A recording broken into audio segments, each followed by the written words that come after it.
Hey there, and welcome back to On Your Terms. I'm Sam Vander Wielen. I am so excited that you're here today.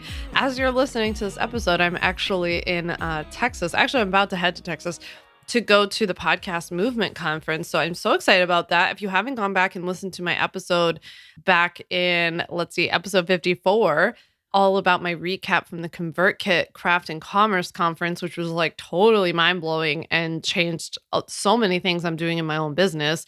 I hope you go back and listen to it. And if you like that kind of recap of a conference, let me know. Make sure you send me a message because I would love to do it about the Podcast Movement Conference as well. So the Podcast Movement Conference is obviously all about podcasts. So I'd be happy to bring back everything that I learned from these. I'm really excited about it. I'm so excited about what I'm going to learn. So today is my favorite kind of podcast episode because it's short and sweet, and I'm really helping those of you who are moving or thinking about moving and you have a business, right? Whether you already have registered a business or you're thinking about it, but you're not sure what to do now because you know you're going to move. Today's episode is perfect for you because really you have two options, and I just break them down real simply. And I give you all of the questions that you need to ask, not only yourself, but a CPA, like word for word. I would get out a notebook. I would write down these questions that I give you today, and I would just ask your CPA, and it's going to become much clearer what you need to do to register your business if you're moving. The other reason I love this episode is because I'm drinking coffee with you and it's in the morning and it's quiet and I just like sitting down and chatting with you. I can't believe I've had the podcast for a little over a year now. This is episode 57. I have had so much fun doing this. I hope that you're enjoying the podcast too. I was actually writing something to my email list yesterday, reminding people that sometimes we listen to things, and I do this all the time, but we listen to things, we listen to people's podcasts or YouTube channels or watch their content all the time.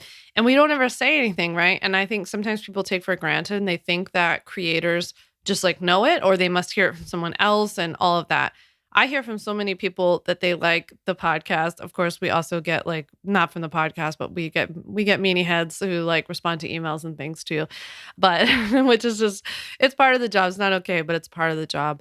But I think it's important not just for patting someone's ego, but what I really love hearing from you is what you're liking, what you want to hear more of, what you wish I would talk about, all that kind of stuff. So just don't take it for granted. Don't think somebody else must be telling us or something like that, because it's so helpful for me to hear. I want to create content. I want to create episodes. I want to write things that are helpful to you, right?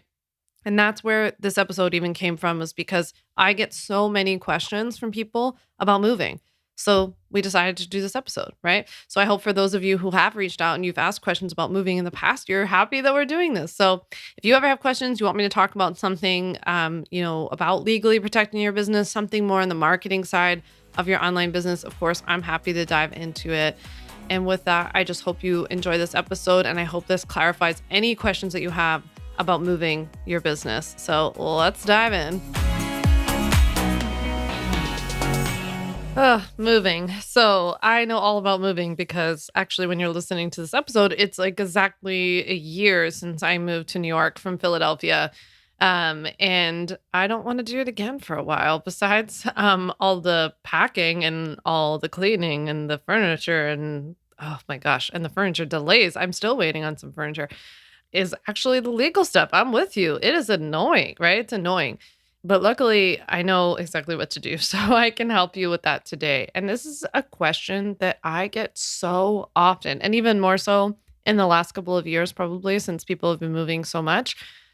And since people have been going, nomadic, and maybe you want to learn about where to house your business if you're going to be moving around, or if you're going to be traveling overseas or living overseas.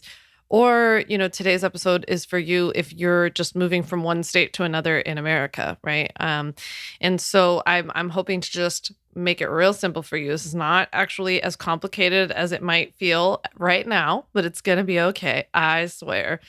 So the problem here is that if people are moving, one of the things that comes up is that they'll say I know I'm moving in the future, so I'm not going to register my business, right? And I'm like, oh, I don't love that unless you know that you're moving tomorrow or in a couple of weeks, or maybe even, I don't know.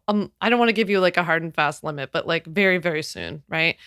But if you aren't moving for a while, or if it's just like one of those things where you're like, I know I'm going to move, but I don't know when, I don't like not registering your business somewhere because until then you're operating without legal protection, right? So that doesn't feel good to me. And also, once you hear the steps that I'm going to walk you through today, you might say, okay, it's worth it then, right? So, like most things in business, most things in legal, it's really important that you consider like all of the things I'm going to tell you today, and then you decide, right? Like a lot of times people look to me to be like, what am I supposed to do? Like they're looking for this perfect answer, this right answer.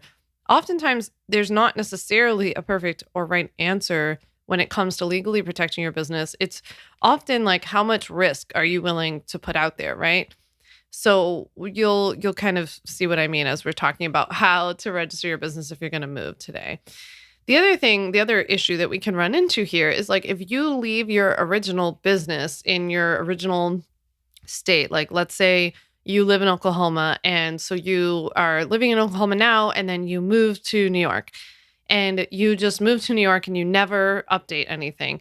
That's not good either because first of all, the amount of time you leave your business registered and open in in Oklahoma, you have to pay taxes on that, right? On the income you made while your business was housed there.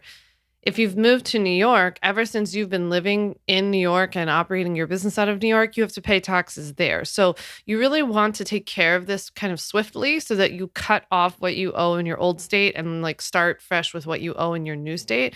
And just technically speaking, from like a legal and tax perspective, if you're operating your business from whatever state, that is the state that your business needs to be registered in, right? And your business can be registered in multiple states. That's okay too. But it has to be registered in these other states if you're running your business out of it. I'm not talking about like if you're housed in Oklahoma, but you work with clients in California. That's not what I'm talking about. I'm talking about like what we used to call like the butt in the seat. Like if your butt is in the seat in California and that's where you're like sitting on your computer and that's where you're working on your business from, then your business needs to be registered there, right? So that's really what we're talking about. Okay, so I just moved, and so I'm going to use some of my experience and as an example here, just to give you some backstory. So I lived right outside of Philadelphia in New Jersey, and so I had originally an LLC formed in New Jersey back in like 2016, 2017, and then I think maybe a year or two later, I filed to file my taxes as an S corp. So I've talked about this before, but S corp is not like a different business entity type. It's just a taxation status. And so I was still an LLC, but instead of electing to be taxed as an individual who owned an LLC, I elected to be taxed as an S corp on both the like level with the IRS and with the state of New Jersey. So that's what I was when I was ready to move, right? Fast forward, I moved to New York several years later in 2021, I guess it was. I moved to New York and I want to become an S Corp, an LLC there, and an S Corp that files as an LLC right away because my business is making, money and I want to make sure that I'm legally protected, but I also want to make sure tax-wise I'm saving as much as humanly possible. So that was kind of my situation, and I'll work that in as a little bit of an example as we're going through how to move today. Okay, so let's start out by talking to those of you who have already registered your business wherever you live, and now you're going to move somewhere else, right? So you already have a sole proprietorship or you already have an LLC in whatever state that you currently live in, but now you're going to move to another state. When that's the case, you essentially have two options. The first is that you can what's called wind down or dissolve your entity in state number one. So when I say state one, I'll refer to that as like where you currently live, right? Where it's currently registered. So you can wind down or dissolve your entity in state one and then register your business in state two as a new LLC or a new sole proprietorship, whatever you are, right? That's the first option. Let's go over the pros and cons of that option. Okay, so the pros I think are pretty straightforward. It's a nice and clean way of doing it. I like doing that when you're not moving back to state number one, like you're done with state number one, I'm never going back there. No, I'm just kidding. But like it's not something that's temporary or something like that. Like you're not going to live in California for 6 months and coming back to your home state or whatever. This is like a permanent move. You're not going back. You don't have any ties to that old state. This would also be great if like the state that you're moving to has better tax, advantages or business advantages for you than the previous state. So it's a nice and clean way of doing it. Like you don't have to worry about like dual filing taxes in your old state and filing taxes in your new state, finding a CPA who understands that, all that kind of stuff. So it's like less tax filings, nice and clean. The cons are that it's annoying. I can just, one time when I was like 13, my mother banned me from using the phrase annoying because I was saying it about everything. But I often find that it's like the best description of a lot of situations. And this is one of them. It's annoying. This is what I just did, right? So the process that I just described to you, I was moving permanently, or, when I say permanently, I don't mean that you have to commit to living to this new state for the rest of your life, but like, for right now, that's where you think you're going.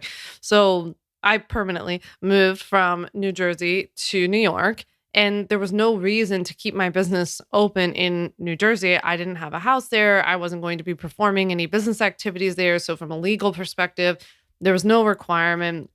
So I dissolved my entity in New Jersey. But you don't do that, by the way, until you file the new one. So I filed the new LLC in New York, made sure that successfully went through. Then as soon as that went through, I dissolved and wound down the New Jersey entity. That is actually as simple as filing a form. So I wound the New Jersey entity down by, you can literally Google like your state's name, dissolve LLC or dissolve sole proprietorship or whatever you have. And usually there's just an online form. In New Jersey, it was super easy. So I did that only after the New York LLC had gone through. Once the New York LLC went through, then I could take the next step to file to be taxed as an S corp. So it's kind of all done in a process because they're like building blocks and you need one to do the next, right? So you have to be an LLC first in order to file taxes as an S corp. So, and that is a process, by the way, that you do with a CPA only. You never, ever, ever do the S corp process by yourself. It is very complicated. It's also extremely time consuming, frustrating, and overwhelming. So I would not do it yourself. You should work with a CPA to do that. So for me, the cons really are that, right? Of just having to like go through all those steps, the paperwork, the fees, the little fees that like add up. It's time consuming. I would lean on a professional as much as you can. Obviously, in the Ultimate Bundle, I teach you about things like this. I teach you about filing LLCs and I teach you about getting an EIN if you need to get a new one, like all of those things. So we talk about this a lot, and we talk a lot about in the community that comes with the Ultimate Bundle. People post questions all the time about moving. So you have, the ability to ask questions, but you also have access to all this, like these past questions as well. All right. So if that was option number one, then what is your other option? Is there a less annoying option? Well, let's go over option number two. Option number two, if you already have registered your business, but you're moving to a new state, is to leave your business in state one, registered like normal, just like it is right now, and then register your business as what's called a foreign entity in state number two. Yes, you can have your business registered in more than one place, right? And no, the term foreign does not refer to like outside of America. So, when you see in states, when you go to register your business and you see it says like, are you trying to register a domestic entity or a foreign entity? It's very confusing because domestic makes it sound like domestic US. That's not what they mean. Domestic and foreign, when you're registering your business on the state level, refers to in-state or out of state. So domestic means in-state. So if you were going to register an LLC in California and it says, do you want to register a domestic LLC? That means you want to register an LLC that's housed and like based primarily in California. If you saw it says, do you want to register a LLC in California as a foreign entity? What that means is saying to California, I've registered my business in another state and I'm also trying to register it here, but it's like second in line here, right? So my business is primarily housed in some other state, but I'd like California to recognize that my business is also operating out of this state. So that's why option number two, I'll just repeat it, is leaving your business in state number one, registered like normal, and then registering your business as what's called a foreign entity in state number two, because you're saying to state number two, I already have registered my business in another state and I'm keeping it there, but I also need you to recognize that I've registered it here and that I want it registered here, right? So if you had a domestic LLC in New York, because that's where you lived, but you're moving to California, you could register your LLC as a foreign entity, a foreign LLC in California. That's just under option number 2. Now, of course, this option also has its pros and cons, right? I guess the pro is like not having to wind down and like start new accounts and all that kind of stuff. And like less filing and less time consuming probably. But the big con to me is like all the tax stuff. So you still have to file taxes in both of those states, right? So you'd file in state 1 and state 2. You'd have to keep up with like the annual fees. You have to be able to get your mail for both of these, locations. So like if you don't have a place to get your mail, I guess I couldn't really see this being not a viable option, but the best option, unless you truly were like split. If you split your time between LA and New York or something, maybe that's an option. But otherwise, I don't know who exactly this would be a great fit for. These are kind of the options that I would talk through with your CPA. The reason I wanted to do this episode for you is just to give you kind of a foundational starting point for your conversation so that you understand what your 2 options are and what some of the basic pros and cons are for them. And then you could take this to your CPA and be like, okay, I know that my options are either that I wind down and register like new in my next state, or I leave my business here and I register as a foreign entity in my new state. Can you explain to me what the tax implications are of those 2 scenarios? That's what I would say, right? What are my tax liabilities in both of those cases? Do I have to file taxes in both states? What does that look like? How does that work with business revenue, right? If I'm living in state number 2 and making most of my money there, how does that work with taxes? Like, what are we reporting to state number 1? Those are the kinds of questions that I would be asking. I would ask if there were any tax advantages to doing it that way. And I would also ask if either of those states have any sorts of tax advantages that would make this decision much simpler for me. Like, should I leave my business in one of these states or not move it or move it because one of them has big tax advantages? That's what I would be asking, right?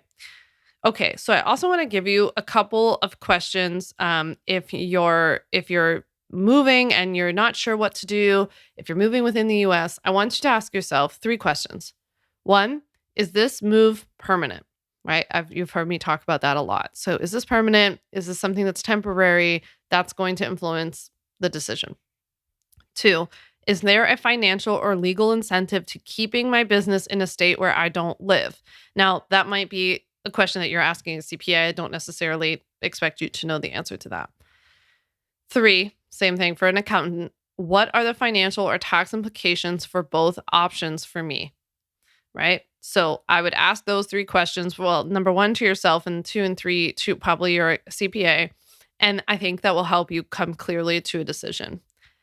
I also wanted to address any of you who are moving overseas or who are American expats, or a lot of times I have like military spouses or people who are moving around.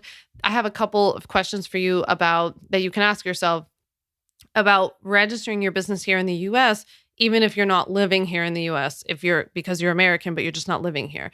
So if you're moving overseas, do you have a home base somewhere here in America, right? Maybe a family member still lives here somewhere. Do you have an apartment that you keep here? Like your sister lives here, whatever.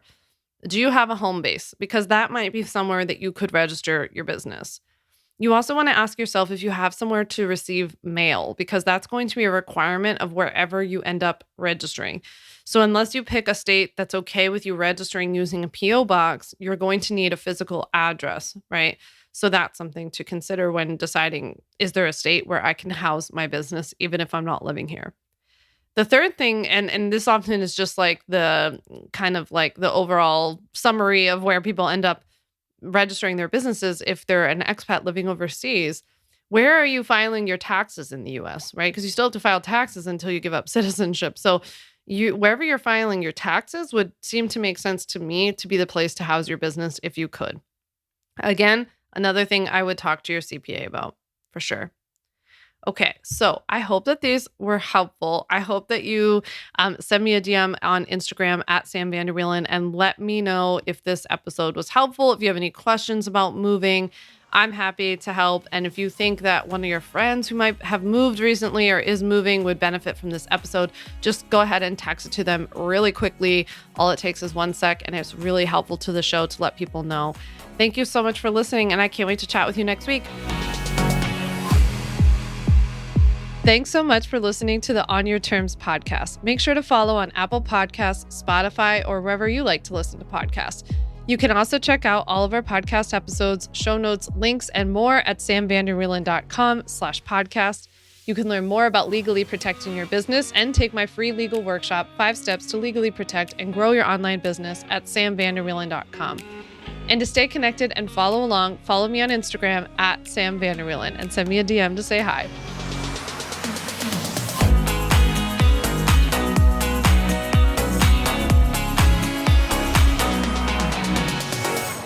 Just remember that although I am an attorney, I am not your attorney, and I am not offering you legal advice in today's episode. This episode and all of my episodes are informational and educational only. It is not a substitute for seeking out your own advice from your own lawyer. And please keep in mind that I can't offer you legal advice. I don't ever offer any legal services, but I think I offer some pretty good information.